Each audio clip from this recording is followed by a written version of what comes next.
This week, the executive mayor of the City of Johannesburg, Park Stow, delivered his final State of the City address under the current administration. This speech addressed the city's performance over the past 5 years, with the spotlight shining on the progress of the Growth and Development Strategy 2040. A positive performance was seen in all fundamental areas. How do I define my legacy?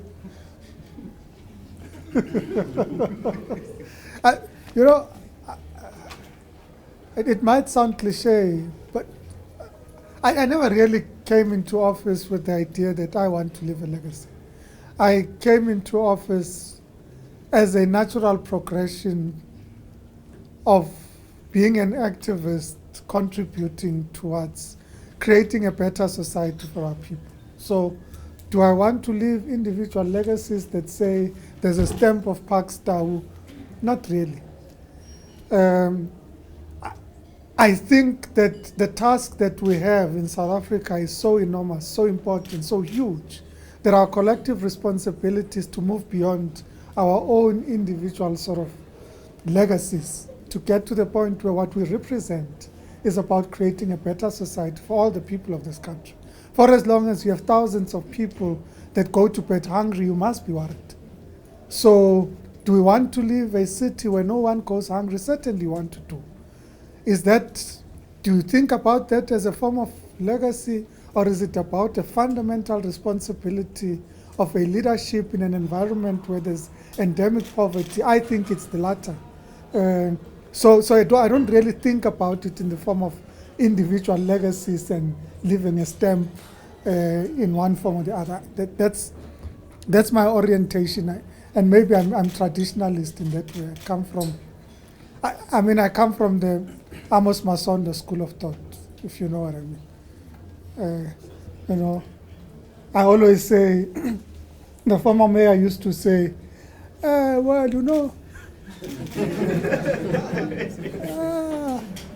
Nyazama, you're trying. He never said you're doing a good job, because he's trying to push us to get further. And that's really what drives us. It's a commitment to improving the quality of lives of our people. The progress made on the Corridors of Freedom, implemented in 2012, served as a key highlight in the mayor's address. The initiative is aimed at bringing previously excluded citizens under the apartheid regime closer to economic opportunity. This through spatial redesign of the city and the development of transport and other life-supporting infrastructure. We're here in Tefontein as one of our 4 corridors of freedom, and we came here to showcase that we're not only sitting in the city of Johannesburg in the center in Braamfontein. We've got corridors, we're linking the city. So our TODs, our transit-oriented development on the back of the BRT, for me, are the major legacy that we set ourselves, and then we still will continue them going forward. Our future as this city must be a city that is inclusive. If we are to really overcome apartheid in a city context, you have to overcome it spatially. Because spatial justice is about your ability to access amenities and opportunities in a city. Whether this is about accessing jobs, whether this is about accessing cultural, social, education amenities in closer proximity to where you are. It is about the agglomeration of those activities that creates the sort of vibrancy of an urban center. Now, we've inherited cities in South Africa where the poor are marginalized to the outskirts without adequate access to these amenities. So if we are to build inclusive cities, if we are to create an inclusive urbanism in Johannesburg, this is about bringing people closer to opportunity and opportunities closer to people. It is an anomaly in a city context that the majority of the poor live far away from opportunities. In fact, in many developed country cities, the rich go outside, they suburbanize, so to say. So they go outside the core of the city because they have the means of transport to get into the city. They can drive into the city, they have easier access, and they can afford those forms of transport. The design of our cities marginalizes the poor. The studies that talk about unemployment in our city say that there are many people who simply have stopped looking for a job because they are too far away from where the opportunities are. They just simply live too far from where the opportunities are. So when they wake up, there's no incentive to even look for a job. They can't afford to get into the taxi, the train, to be able to look for a job. How do we resolve that problem? That's why we are implementing the corridors of freedom. The infrastructure plan for the future has just been approved by the mayoral committee. In terms of what is in the plans, we are remember the mayor spoke about the 10 billion that he had committed of the 100 that will do 10 every year. We are going to be able to direct its expenditure so that departments know in time and where to spend their money. So I'm very excited that the new budget will afford us an opportunity to say this is how we're going to roll out infrastructure. We're currently having infrastructure upgrades at Joburg Water. JRA is doing the same. City Power is doing the same. We're building a number of clinics as well. So all of these brick and mortar programs are included in the infrastructure plan. So I'm seeing a good prospects for the Joburgers in terms of what are we going to roll out in ensuring that we drive economy and we improve the environments they are living in. As it stands at this point, is the city able to cope with the growing number of people coming into the city in terms of rapid urbanization?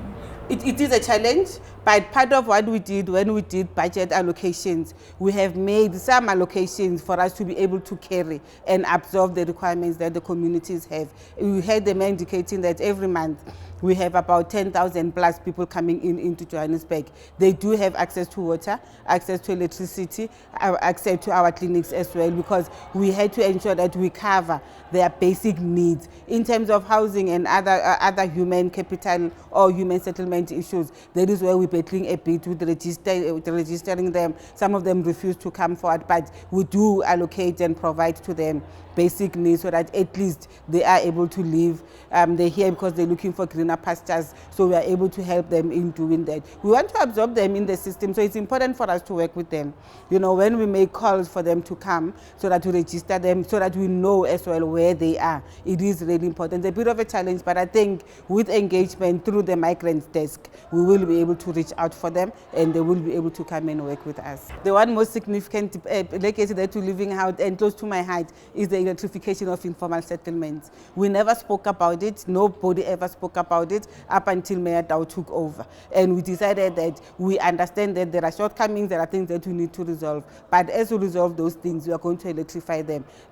Where we're going and we're talking about the program, there is general excitement. And they are saying, give us electricity, then sort out the other developmental issues going forward. So for me, that is close to my heart. And if we have all the money, we would sort all informal settlements at the same time. But we will sort them out as in a phased manner. But that remains something very close to my heart, and I'm hoping that we will be remembered as a city in Gauteng that decided that we're going to electrify informal settlements. Johannesburg's reputation was once hindered by its crime statistics. In his address, the mayor stated that in 2014-2015, the city experienced a 22% reduction in actual incidents of crime. We said this must be a city that is livable. It should be a city where people want to come and live in. But how do you do that? You do that in different ways. For instance, we have areas in which we had to manage. For instance, it should be bylaw management. We said if we are able to manage the bylaws of the city and people are able to adhere to the bylaws, then we somehow would be able to reduce the level of crimes because it starts there at the bylaw level. We told this that it's our three areas that we are dealing with. The second area, which is traffic management, you know that what happens on traffic and people, there's a lot of lawlessness on our roads, and of course the third one, which is a very almost like a key priority, which is to prevent crime. What we wanted to do is to focus in the area which matters most in our inner city or city center. Is one area that we have focused more. You know that we've got CCTVs that we put there, but we have gone a step ahead in actually improving that CCTVs, you know, to high definition. From your normal CCTV now to an intelligent kind of a CCTV that we can be able to manage. The City of Johannesburg played a major part in raising the average life expectancy in the city from 52 to 62 years of age over the last decade. Alleviating unemployment and hunger, encouraging healthy lifestyles, and improving the healthcare sector are just some of the ways that contributed to this remarkable achievement. We are from an era where patients would go at any time to the health facility. They would go as early as 4 a.m. to stand on the queue, and they're able to be served first, but we are from that. And we then said, no, this is not on, we have to do something. One, our health facilities are overcrowded. Secondly, we had areas where people could not access health services. Where people would walk more than 5 to 10 kilometers to access health services. So we first looked at that. We first said that we need to bring services to the people, because people cannot walk more than 5 kilometers to access health services. We then identified those areas where people are walking long distances. Then we put in place a budget to build clinics there. But we said now, we can no longer build the clinics that we used to build before 2011, which was level 1 clinic, with small clinics with small reception and small consulting rooms, about 4 to 6 consulting rooms. We said, no, we can no longer build that. We need to bring back the dignity of our people by building the best for them, the state of the art. We then identified areas where people were accessing health services from a mobile clinic, from a container, a porter cabin. We said that is not on, because some of the things you can't do in a container. For example, the infection control, you can't do it according to the standards there. So we then planned to build level 3 and 4 clinics. We started with the level 3 in Freedom Park, where there was no clinic at all. It was a mobile which used to go 3 times in a week. So we built a level 3 clinic, which is the ideal clinic, with the clinic that complies with the NHI requirements. We then went to Slovoville. Slovoville never had a clinic. We built level 4 clinic at Slovoville. Then we continued with level 4 clinics in all the areas where there was no health facility at all. But then we said, we are not resolving the queue problem. We are not resolving the efficiency problem. Then we partnered with Discovery Health. We partnered with Anglo-American in implementing the e-health system. So Anglo-American, we partnered, we implemented it at Slovoville, which was our new clinic. We implemented it there, and then we saw how efficient the system is, because a patient who would wait 45 minutes at the reception is now waiting 10 minutes.